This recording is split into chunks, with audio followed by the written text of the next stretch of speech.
Yeah, thanks everyone for joining. For those that don't know, I'm Gemma Sharp, and I run the 4M Consortium, so the Menarche, Menstruation, Menopause and Mental Health Consortium. And it's a network of researchers that are interested in the intersection of women's reproductive and mental health. And this is the second in our seminar series.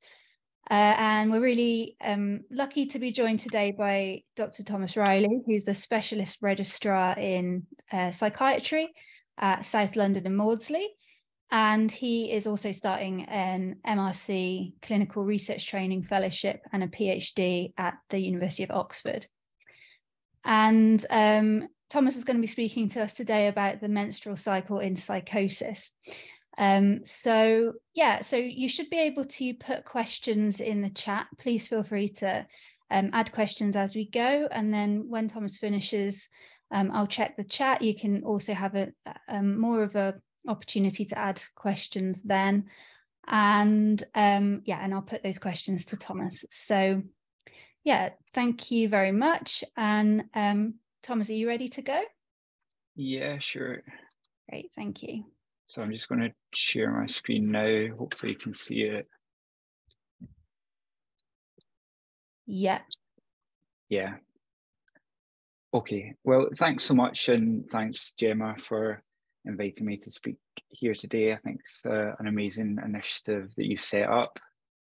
So as you say, so my name's Thomas Reilly. So I'm a psychiatrist in training, and I've taken some time out of my training to do a PhD at the University of Oxford. Before that, I was based at the Institute of Psychiatry, Psychology and Neuroscience at King's College London. And I still work clinically, so I spend one day a week at the female hormone clinic at the Maudsley Hospital. So for today's presentation, I've tried to only include figures and slides that are able to be reproduced under Creative Commons licenses. And although I'll discuss some clinical details, I won't share any patient information. So I think it's fine for anyone to view this, and I'm happy for it to be online after I've finished. One thing I really want to think about today is, should psychiatrists be interested in the menstrual cycle?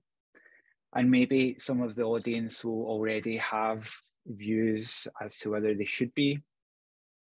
Just to let you know, the status quo is that psychiatrists generally don't take the menstrual cycle into account in standard assessments and standard care of patients. We don't have any formal training on how the menstrual cycle affects mental health, how psychiatric disorders might be affected by the menstrual cycle, or specific premenstrual disorders like premenstrual dysphoric disorder. And that is at odds with what a lot of our patients tell us, that their illness or their mental health problems really are influenced by hormones. And when they come to us with these sorts of problems, there's really little that we offer them in standard practice. So in terms of my talk today, I'm going to focus really on the menstrual cycle and how it relates to psychosis, and give you a bit of background as to what exactly I mean by psychosis. And then I'm going to look at the wider picture of how hormonal events affect psychosis more generally. I'm going to try and cover each of the 4 M's. And then lastly, I'm going to discuss briefly other premenstrual disorders. One thing that I'm not going to talk about in any detail is premenstrual dysphoric disorder. I kind of see this as the archetypal premenstrual disorder, and I feel that it really deserves a seminar, a talk on its own. So I'll leave that to someone else. And just to say that the first seminar in this series by Dr. Jackie Mabin is really a fantastic background into the physiology of the menstrual cycle and menstruation. And I'd strongly encourage everyone to go back and watch that if you hadn't already. It's on YouTube, and it really goes into the detail of the menstrual cycle. And hopefully this will be a good follow-up talk on how the menstrual cycle affects mental health. But just as a bit of a reminder, what we're talking about when we talk about hormonal fluctuations associated with the menstrual cycle, it's shown in this diagram taken from daily hormone measurements from a single participant. And we see the first half of the cycle, so day 1 to 14, is characterized by rising levels of estradiol and then a surge in LH, which triggers ovulation. And then the second half of the cycle, what is sometimes called the luteal phase, we see rising levels of progesterone and then falling progesterone and another second peak in estradiol. And it seems to be the second half of the cycle that is particularly prone to producing problems in mental health. And this is controlled by quite an exquisite negative feedback mechanism. So the hypothalamus produces gonadotrophin releasing hormone, pulses of which stimulate the anterior pituitary to produce LH and FSH. Like I said, the surge in LH triggers ovulation. We have estradiol and progesterone produced by the ovaries. And in each step of this axis, we can intervene, and treatments are used to treat premenstrual disorders in the form of gonadotrophin releasing hormone analogues, the combined oral contraceptive, which contains obviously estradiol and a progestogen, as well as transdermal estradiol. And in some cases, even oophorectomy can be used as a last line treatment for premenstrual disorders. And just to give you a bit of a background about psychosis, so psychosis is really an umbrella term which covers various disorders. And the textbook definition is that it's symptoms of delusions, hallucinations, and thought disorder. So what do each of these mean? So delusions are really concrete held beliefs that aren't open to other explanations or other evidence. Typically in psychosis, we might see persecutory delusions where patients feel that they are being persecuted, that some external agency is out to get them, that they're being followed, that they're being monitored. They might experience hallucinations. Most typically in psychosis, these are in the form of voices, so often derogatory, horrible voices criticizing the patient. And thought disorder really is when the patient, their speech is not logical, it doesn't make sense, it seems to go off in tangents that are really difficult to follow. And when we think about psychotic disorders, we really think about things like schizophrenia, schizoaffective disorder, bipolar disorder.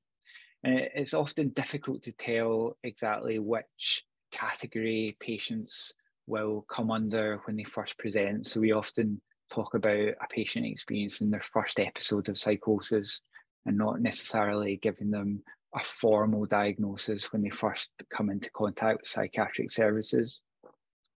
It's a really heterogeneous disorder and recovery is possible in many cases. But for most people, it's a relapsing remitting disorder. So they have episodes of psychosis, they recover, but unfortunately for most people, they do relapse at some point. We do have treatments, but they have side effects, and there's been no real novel advances in treatments for psychosis in terms of pharmacological treatments since antipsychotics were first introduced in the 1950s. And I have to say, obviously, menstruation is a stigmatized topic, but certainly psychotic disorders are extremely stigmatized. In a lot of cases, they're very severe. They're associated with a lot of disability, and many patients struggle to fulfill their potential, struggle to lead an independent life, struggle to have meaningful employment, relationships, and independent living.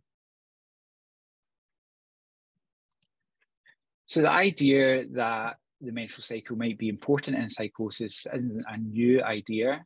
There's case reports of psychotic episodes linked to the menstrual cycle going back to the 1800s. And the first seminal text was published by a German psychiatrist, von Krafft-Ebing, in 1902. So this idea that the menstrual cycle is important really goes way back. But the second kind of seminal paper wasn't till 100 years later, which was published by Professor Ian Brockington in World Psychiatry. And this is a collection of all the case reports of psychotic episodes that have been linked to the menstrual cycle. And it seems to be a very rare occurrence. So he identified about 200 cases where he thought they would possibly be a link to the menstrual cycle, but only about 30 cases where he was completely convinced that this link was proven. And he came up with some criteria for what he called menstrual psychosis. And these are psychotic episodes that are linked to the cycle. They are meant to occur on a background of normality, which essentially means that they aren't simply an exacerbation of another mental health problem like schizophrenia. They have acute onset, so they happen very suddenly. They have a brief duration, so within 2 weeks, the patient fully recovers. And they obviously have to have some symptoms of psychosis. And most typically, these are symptoms of confusion, disorientation, patient falling into a stupor, not eating or drinking, lying in bed, not talking, delusions, hallucinations, and often a presentation of mania, so elevated mood. And these symptoms might not be the most typical for schizophrenia, but they're actually not completely unlike the type of psychotic episode we see following childbirth and postpartum psychosis. And they have to be in rhythm with the menstrual cycle. So for most cases, they happen premenstrually or perimenstrually, but there are other documented cases that occur mid-cycle or at other times, as long as they are in rhythm with the menstrual cycle. So we know that there are documented cases of psychotic episodes that seem related to the menstrual cycle with complete recovery in between. But I think that leads to a further question whether the menstrual cycle influences more chronic psychotic disorders, so disorders like schizophrenia. And we set out to look at this through a systematic review and meta-analysis. And we found that approximately a third of patients with schizophrenia report that their illness gets worse in line with their menstrual cycle. And also when we look at some more objective measures, we found that the rate of admissions for psychosis during the perimenstrual phase of the cycle was about 1.5 times the expected rate if the cycle didn't have any effect at all. There was more limited studies looking at symptoms of psychosis and how they change during the cycle. So we could only really summarize 4 studies, and they seem to suggest that there is worsening of symptoms during the premenstrual and menstrual phase, but it's really inadequate evidence, and really as a research topic, it's been under-researched and there's not been enough good quality studies looking into it. So I hope to examine it in a lot finer detail than has been done previously, using a smartphone app to investigate the effect of stress, daily stress, while also tracking the menstrual cycle. And I want to see if the effect of stress and social withdrawal mediates the effect of the menstrual cycle on psychosis relapse. And I'm going to do this in a group with first episode psychosis, so presenting for the first time with a psychotic episode, as well as a group who are at clinical high risk for psychosis due to having some sub-threshold psychotic symptoms which don't meet the criteria for frank psychosis, as well as a group of healthy controls. I hope to model this using longitudinal modelling to examine the mediating effect of stress between the menstrual cycle and psychosis relapse. Okay, but just zooming out for a second, how do we make sense of a potential effect of the menstrual cycle and psychosis? Are other times of hormonal fluctuation, do they also influence psychotic disorders? Well, again, this isn't completely new. Some people have been examining this for years now, and it really was in the 1980s where an idea that differences in expression of psychosis between men and women might be due to the effect of hormones, specifically female sex hormones such as estradiol. And it was Heinz Haffer and Anita Rietzscher-Rosler who first came up with this idea. And they looked at the age of onset of psychosis between men and women. And what they saw was that in the early adulthood, men seemed to have an increased risk of psychosis. But around the age of 45, those ratios were flipped, and it was women who were more commonly affected with new onset psychosis. And they linked this to the menopause because of obviously this happening at roughly the same age. And they described this as a secondary peak of psychosis following the menopause in female patients. So how does this stand up over time? So there was a really nice meta-analysis done by James Kirkbride and colleagues, and they looked at all the incidences of schizophrenia and other psychoses in England.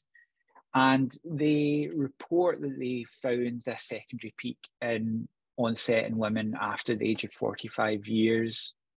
So if you look at the data they present, it's not quite as obviously a peak, but I think there are convincing differences in incidence between males and females.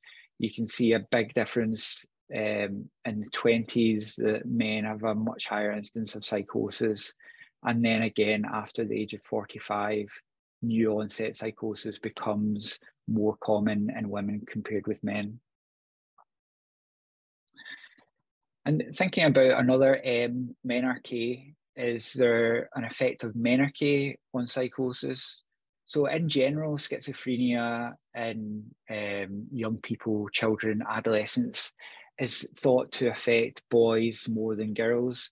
And I guess that is part of schizophrenia being seen as a neurodevelopmental disorder, and other neurodevelopmental disorders like ADHD and autism having more of a male predominance compared to females. But actually around the age of puberty and adolescence, there is an increased rate of onset of schizophrenia spectrum disorders in girls compared with boys.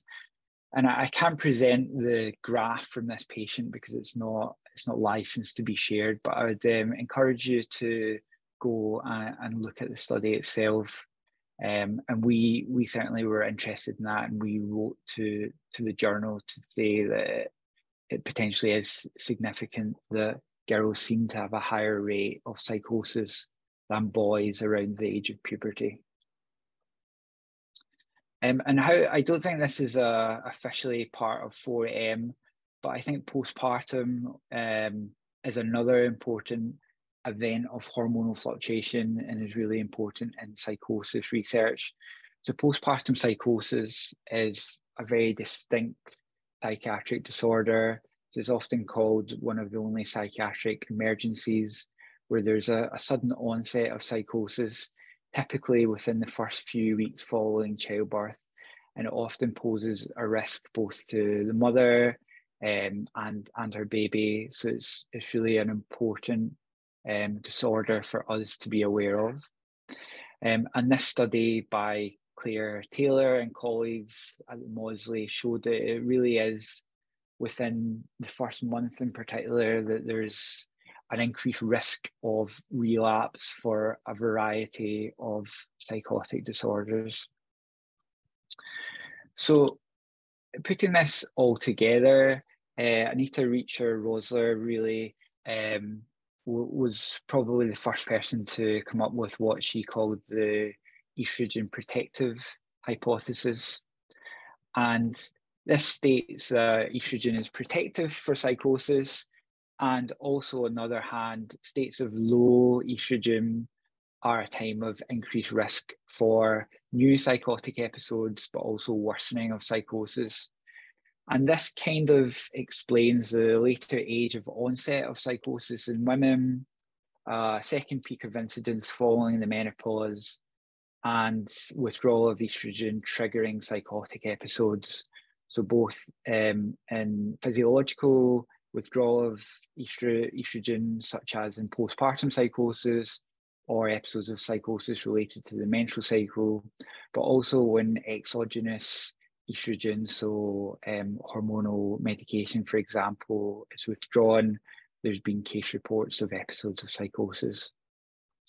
And it makes an interesting prediction that if estrogen is protective for psychosis, could estrogen potentially be a novel treatment?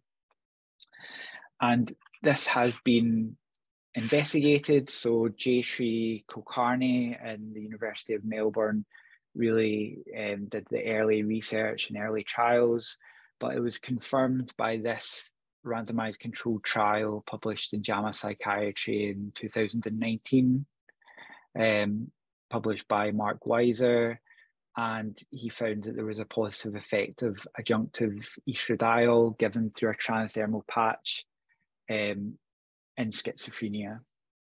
And it's now, so this was a trial of I think about 200 participants, but there's now going to be an even bigger trial that's underway. And it's so important because we really do need novel treatments in psychosis. Okay, now reflecting, are these effects specific to psychosis? So I very much came into this as a psychiatrist and a researcher who was interested in psychosis. And I saw myself, some patients whose illness seemed to really get worse in relation to their menstrual cycle, which, led me into this research field.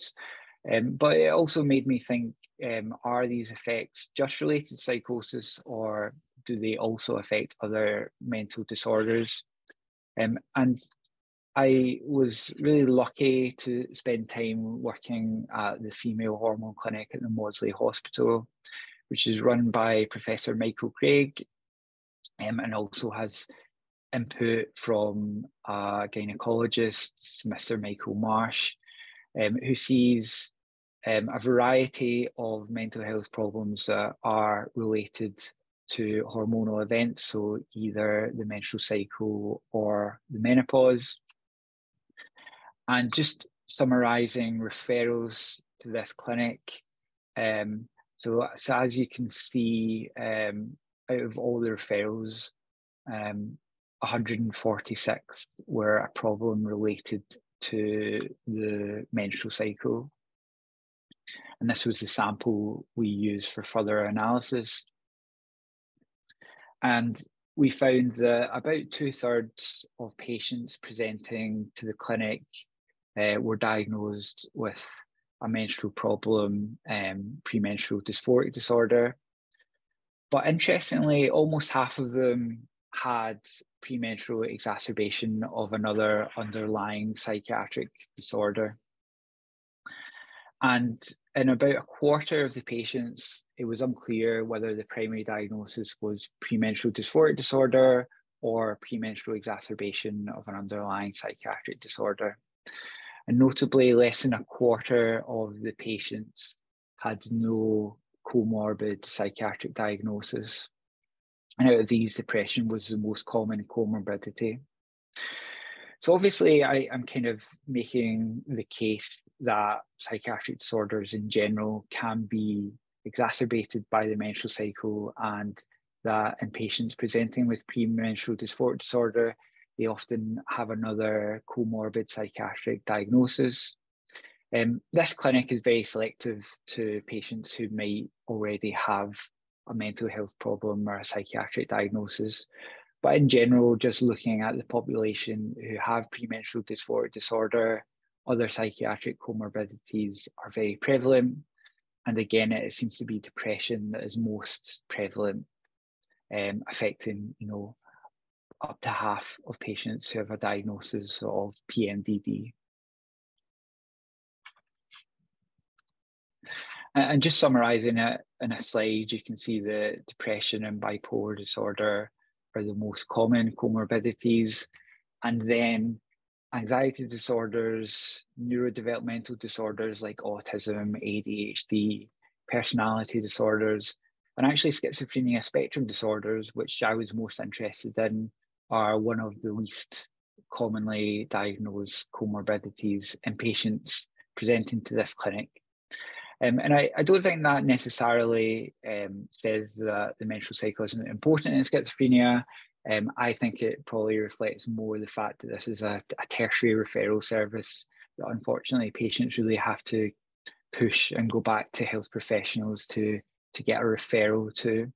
And often patients with very disabling psychotic disorders simply aren't going to present to these specialist services. So thinking briefly about premenstrual exacerbation of depression. So 2/3 of women in the SARD trial reported premenstrual exacerbation. So it's incredibly common.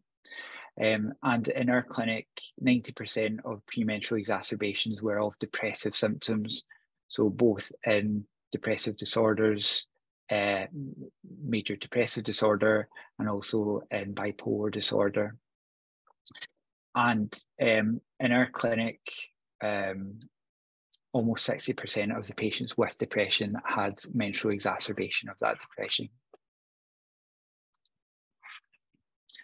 With bipolar disorder, again, about 2/3 report menstrual-related changes. And prospectively, if you track symptoms prospectively, about 40 to 65% experience menstrual changes in symptoms, and this comes from a systematic review which was published in 2014. Again, in our clinic, about 2/3 of patients with bipolar disorder had menstrual exacerbation, and most of these exacerbations were depressive exacerbations, and only 2 were their hypomanic, which is an elevated mood in relation to the menstrual cycle. And in terms of how we treat these problems, so we very much follow the Royal College of Obstetricians and Gynecologists guidelines in terms of treatment. We follow this quite closely, and it's a really important document. It's called their Green Top Guideline of Premenstrual Syndrome Management. And you can see the first line treatment is things like lifestyle measures, exercise, but also the combined oral contraceptive pill. And the other first line treatment is with SSRIs, selective serotonin reuptake inhibitors, which are a type of antidepressant, which seem to work slightly differently in premenstrual disorders compared with major depressive disorders. For example, they can be taken intermittently just in the second half of the cycle when patients tend to experience symptoms. Most of the patients that present to our clinic have tried either one of those first line treatments. And for some patients, they might have strong feelings as to whether they want to take either a hormonal treatment or an antidepressant treatment. So for second line treatments, it's very common for patients who are seen at our clinic to have transdermal estradiol in the form of a patch or a gel.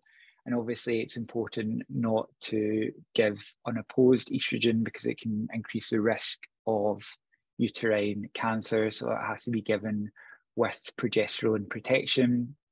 And that's most often in the form of microionized progesterone, utrogestan, which is most similar to the progesterone that the body naturally produces, but it can also be given in the form of the Mirena intrauterine system. And for third line treatment, this tends to be in the form of GnRH analogues, which completely suppress the menstrual cycle and suppresses the fluctuation in estrogen and progesterone. And that has to be given with add-back hormones, continuous estrogen and progesterone. And you might think that this would just re-provoke the symptoms because we're giving back the hormones. But it really seems to be that the fluctuation in hormones causes the symptoms. So if you have a suppressed level or a continuous high level, both of these seem to be effective in treating symptoms of premenstrual disorders. And as I briefly touched upon earlier, the kind of last line treatment is surgical, so oophorectomy and hysterectomy.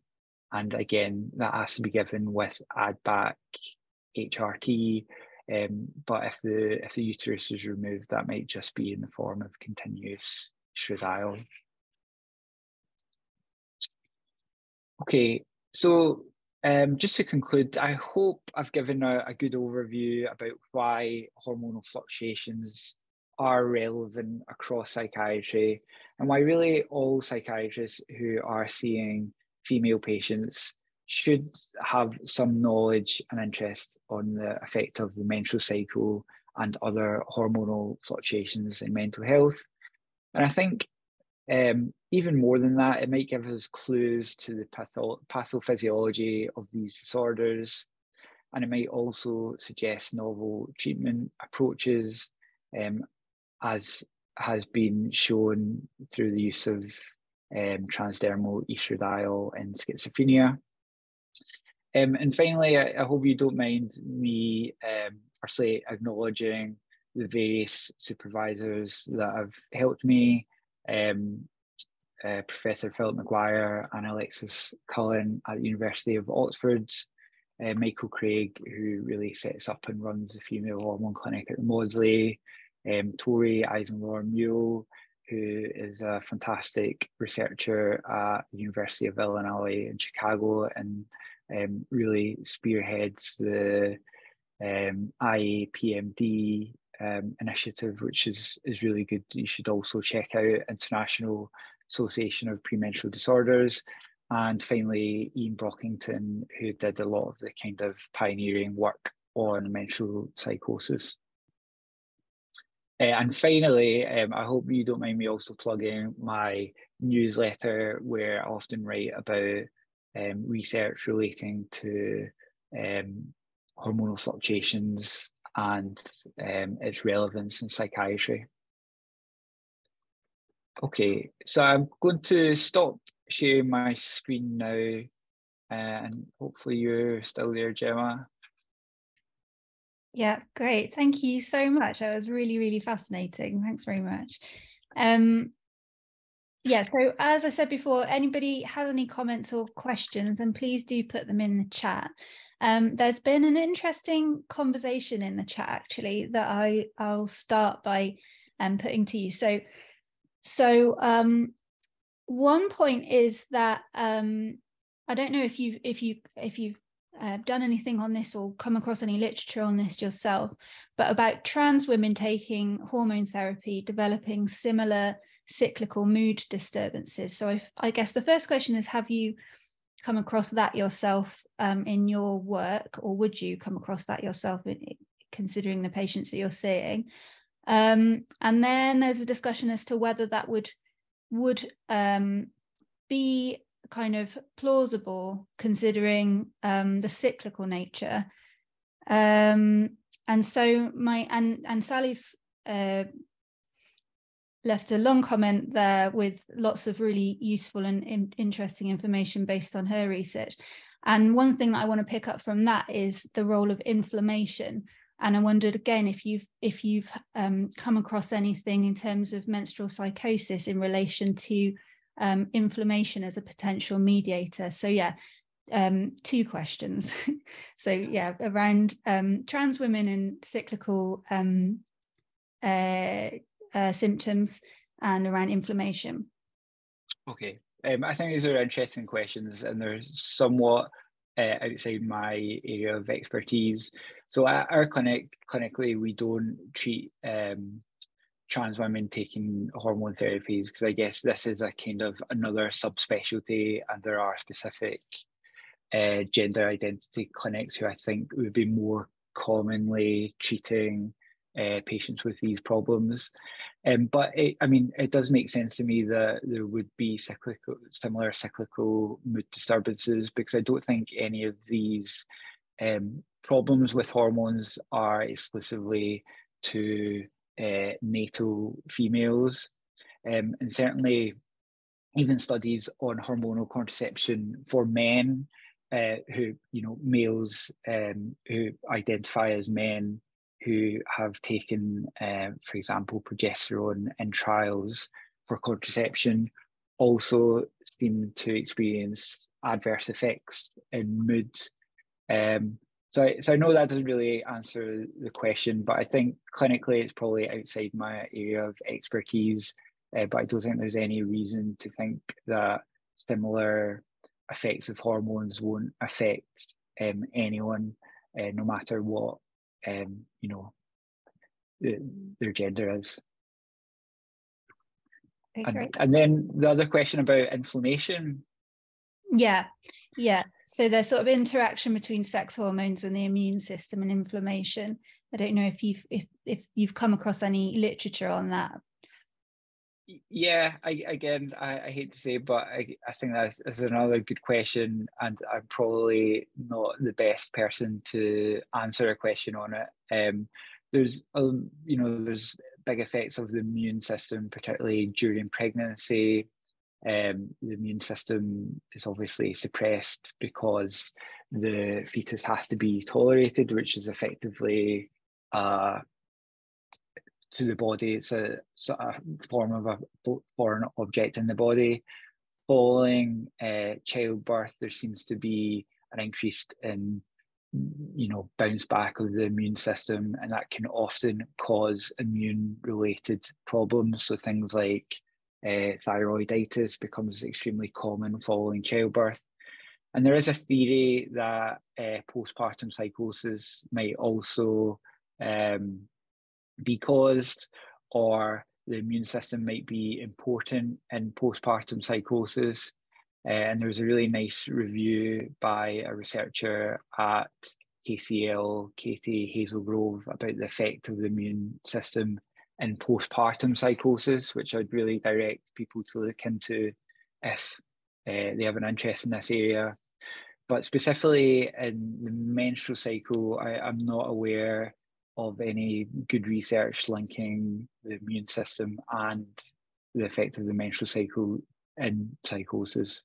Obviously, there is a whole field of research linking the immune system itself in psychosis, but I'm not sure exactly how the menstrual cycle relates to that. Yeah, I think from my own reading, I don't think there is much on it. I mean, I think it's a compelling hypothesis,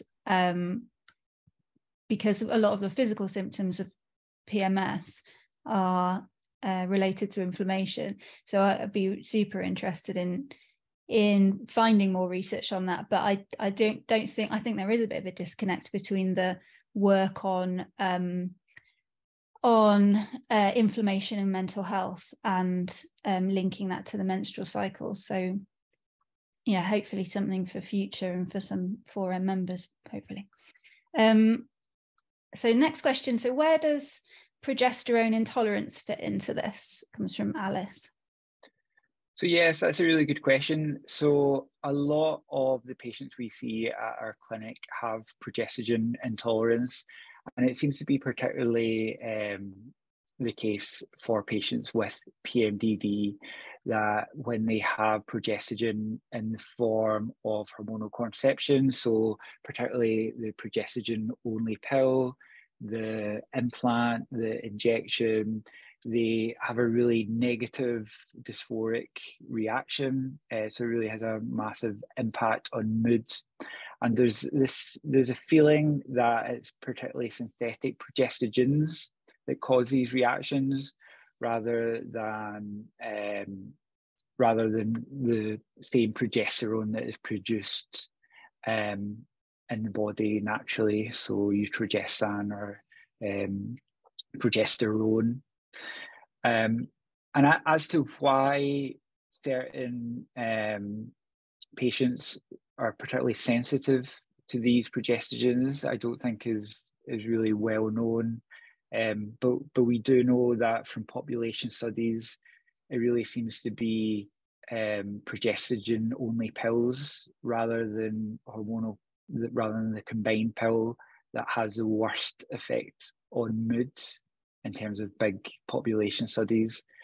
So it seems that progestogen can have a negative impact on mood, can cause depressed mood, and it seems that there is a certain subset of the population that is particularly vulnerable to this side effect. But as to what the mechanism is, how this results in depressed mood, I don't think is well known. Great, thank you. So Ellen Lambert says, it's helpful to see the different rates of PME in different psychiatric disorders. What transdiagnostic factors do you think could be at play here? Yeah, that's another good question, Ellen. I mean, obviously, the effects that these hormones have in the brain are complex and are wide-ranging. Estradiol has effects throughout the body, has effects on various genes and various neurotransmitter systems. So I think it is complex, and I don't think we really understand mechanistically what is going on.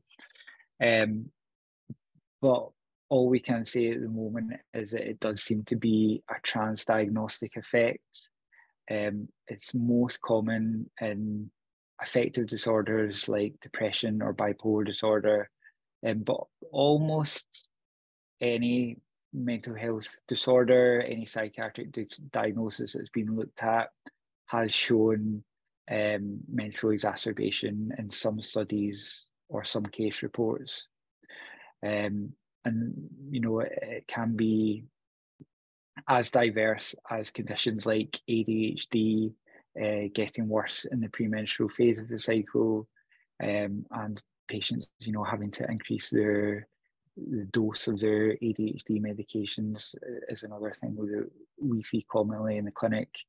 But as to what the underlying mechanisms are behind all these, I don't think it's well known. Great, thank you. So Jessica Scott says, so this isn't really a question, but just a point that she's a child and adolescent psychiatrist, and as you say, they don't get any formal training in the 4Ms, but do sit in practice. And yeah, don't feel necessarily confident about giving specific advice. So the green top guidelines sound really useful. So thanks for flagging those. And then Ariana De Florio says, the paper on the National Female Hormone Clinic, only 22% had prospective mood diaries. How did you make diagnoses in the other cases? Yeah, that's a good point. So just give you a background into the diagnosis of PMDD.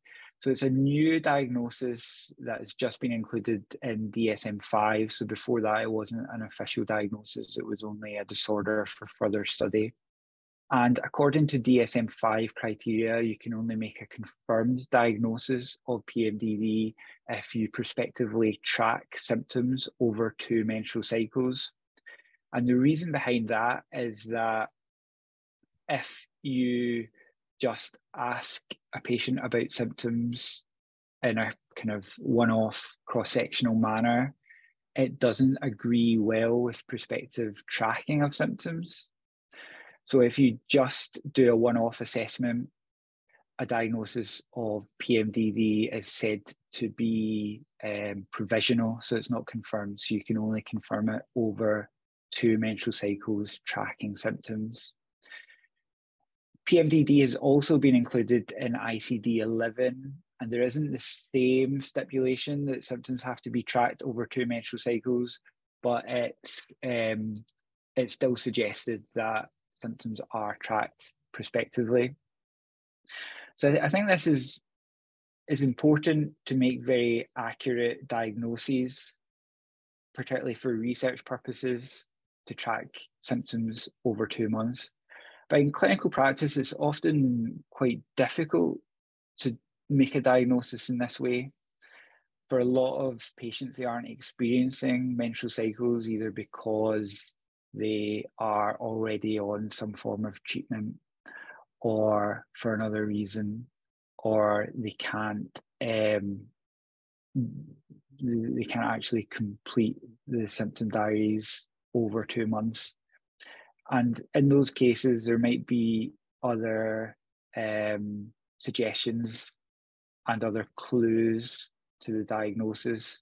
So it could be things like the patient being intolerant of progestogen medications. It could be symptoms going away during pregnancy where there isn't the fluctuations of hormones as you would get during the menstrual cycle. So I'd say that in an ideal world, you should make the diagnosis of PMDD prospectively, but it's not always possible. And in those cases, it would be a provisional diagnosis that is made, and it wouldn't be classified as a confirmed diagnosis. But it's certainly a limitation that we also described in that paper. And it's something that we're hopefully going to introduce into the clinic, getting patients who are coming to the clinic to track their symptoms for us to see the symptom diaries when they present in the clinic. And one of the other kind of disadvantages of this type of clinic is that we were only able to see a lot of patients as a one-off, and we weren't able to get all patients back for follow-ups, because I think that would be the ideal thing, and especially if there's any diagnostic uncertainty between PMDD and premenstrual exacerbation, to do mood diaries, which can sometimes point to one diagnosis or the other. But I think it's maybe also worth mentioning that for some patients, if there's a kind of diagnostic uncertainty between PMDD and premenstrual exacerbation of another disorder, in terms of the RCOG treatment guidelines, they would still recommend, in cases of premenstrual exacerbation, considering a hormonal approach. So it's even if it's not clear whether it's PMDD or another menstrually related mood disorder, I think in some cases we could still have hormonal treatments. And often patients come to the clinic either having a strong feeling that they want to try a hormonal approach. I don't want to try treatment with antidepressants, or alternatively, some patients have had a really bad experience with hormones and really want a treatment approach that isn't giving them exogenous hormones again. And I think in general in psychiatry and clinical practice, it's important to go by patient's preference, and you usually have better results if you work with a patient to go with the treatment that they were in favour of, rather than trying to convince them to have something else. But obviously, I'd be very interested to hear your views on that, Ariana, because I know that you have your own clinic, and I'm sure you've got a lot of clinical expertise that you'd be able to share with me. Great, thank you. So there's a question from Laura Rivero, who says, what is the effect of menstrual psychosis on the manifestation of cognitive or / negative symptoms, if there is any research on that? Yeah, again, I don't think there's much research on it, but I think it's a really it's an interesting question that I would like to know more about. So the kind of negative symptoms are part of what we call the negative syndrome with schizophrenia, which are often the most disabling part of the illness. So it's things like social withdrawal, inability to have the usual reactions and mood, apathy, lack of goal-directed behaviour. And it's these sorts of symptoms that can be the most disabling for patients. And it's these sorts of symptoms that are most difficult to treat. In terms of the cognitive symptoms, so cognitive impairment is now seen as a core part of schizophrenia.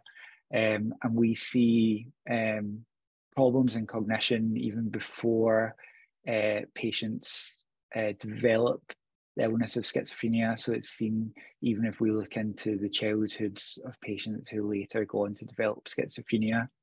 And I think there's a good case to be made that hormones might influence things like cognition, and as well negative symptoms.